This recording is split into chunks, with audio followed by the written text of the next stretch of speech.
has been told about the Chicago Sky, bro. Just like I told y'all days ago, bro. This whole thing was fabricated and it was a lie. There has been lies told about the Indiana Fever fan base. Guys, for this one here. Yeah, I think we agree. I think we're in compliance with them, with the league, and obviously there's no room or space in our game for Angel Reese has claimed that she was the target of racial slurs during a heated game against the Indiana Fever.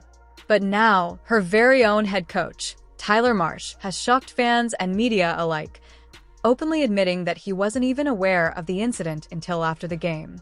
Did Reese fabricate the story? Or did the coaching staff and league fail to protect one of the WNBA's brightest young stars? Tonight, we break down the controversy, the contradictions, and the fallout shaking women's basketball.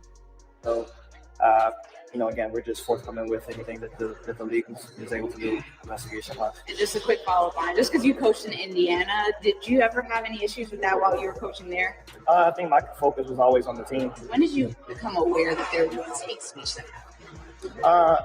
I think when everyone else did. I think that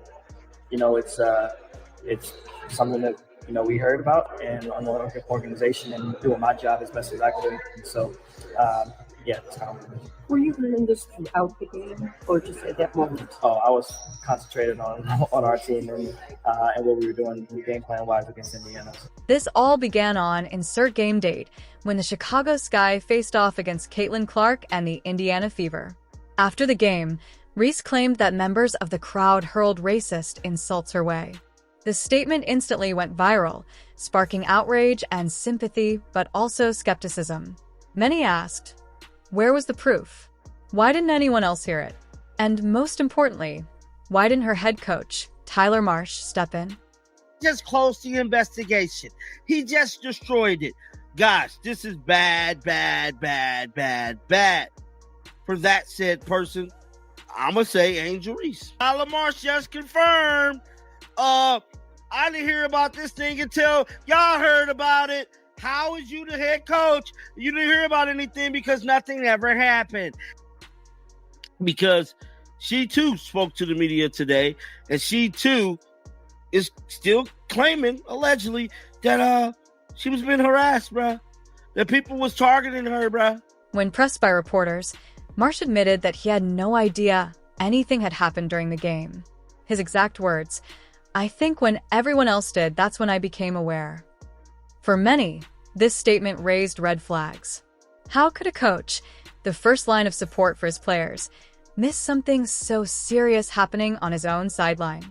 From so many people across this league and being able to support me and going through this whole process, obviously it could happen to me, it could happen to anyone, and I think they've done a great job supporting us.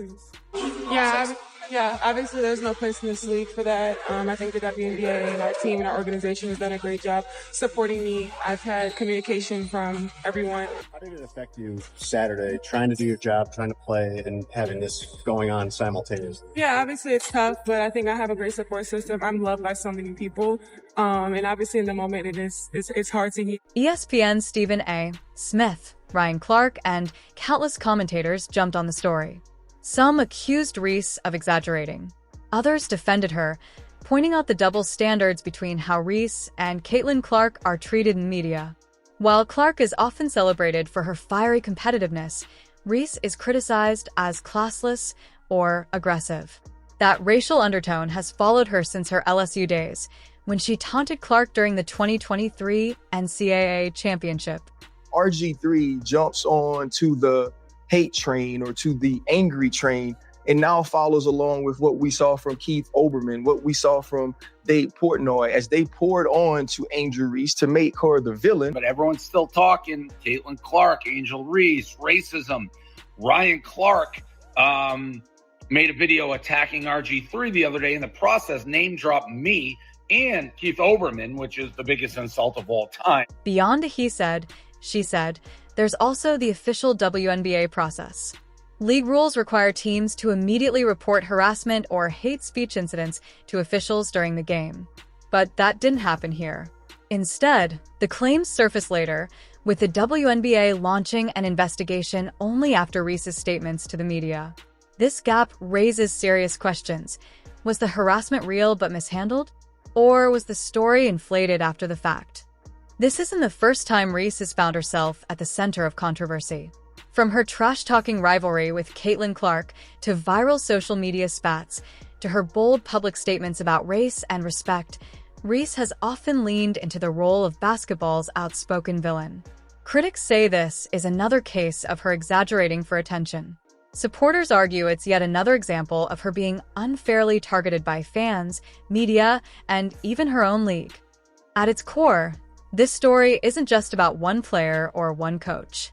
It's about race, representation, and media bias in women's basketball. Reese and Clark have become cultural opposites in the WNBA spotlight. One is portrayed as America's sweetheart, the other as the league's lightning rod. But make no mistake, both have fueled record-breaking viewership. And that rivalry, whether real or manufactured, is reshaping the future of the league. Right now, the WNBA is still investigating Reese's claims. Tyler Marsh's denial has put his star player in an awkward spotlight, one that could impact team chemistry, fan support, and even her endorsement deals. As the Sky continue their season, all eyes will be on whether Reese doubles down on her story, or whether the controversy quietly fades away. Either way, this scandal is already shaping how the public views the WNBA's brightest stars. So, what really happened that night in Indiana? Did Angel Reese truly face racial harassment, or did she play into a narrative for attention? And why was her coach completely unaware of it all? The truth may never fully come out, but one thing is certain. This story has exposed cracks in the WNBA's handling of player protection, media bias, and the pressures facing its stars. Angel Reese's shocking claims of racial slurs during the Chicago Sky versus Indiana Fever game have shaken the WNBA. But now her very own coach, Tyler Marsh, has thrown gasoline on the fire, publicly admitting he wasn't even aware of any such incident until after it went viral. Did Reese lie?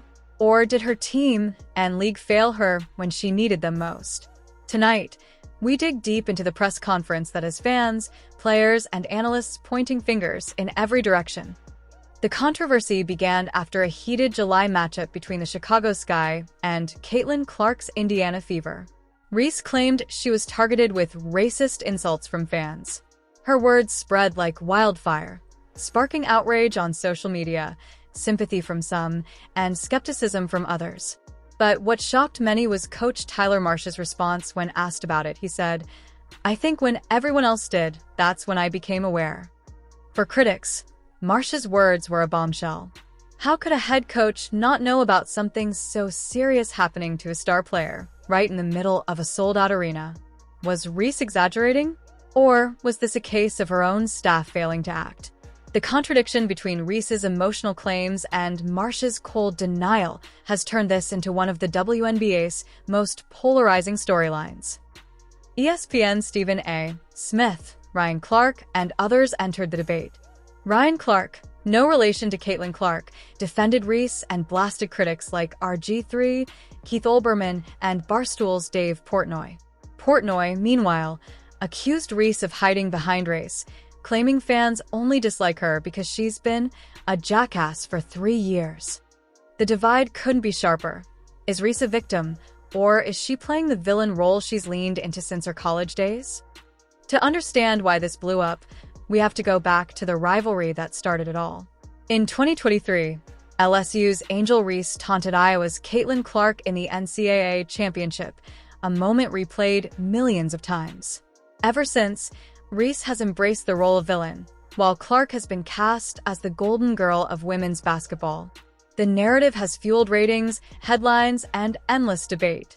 But now, with racial slurs in the mix, the rivalry has taken a darker turn.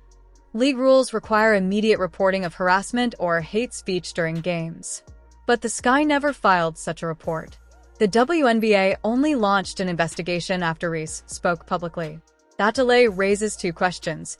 Was Reese telling the truth? Or did the WNBA, her team, and even her coach fail to back her up in the moment? This isn't Angel Reese's first controversy. From public spats with commentators, to her bold social media posts, to her ongoing feud with Caitlin Clark, Reese has always thrived on being polarizing. Critics argue this racial slur claim is just another attention play. Supporters argue it's proof she's unfairly targeted by fans, media, and even her league. At its core, this isn't just about Reese and Marsh. It's about the bigger culture war inside women's basketball. Is Angel Reese being torn down for being unapologetically herself? Or has the media created a rivalry that overshadows the truth?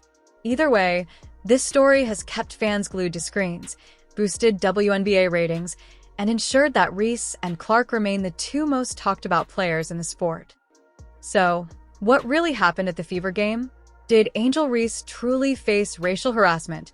Or did Tyler Marsh expose the cracks in her story? The truth remains tangled between rivalry, race, and reputation. But one thing is certain: this saga is far from over.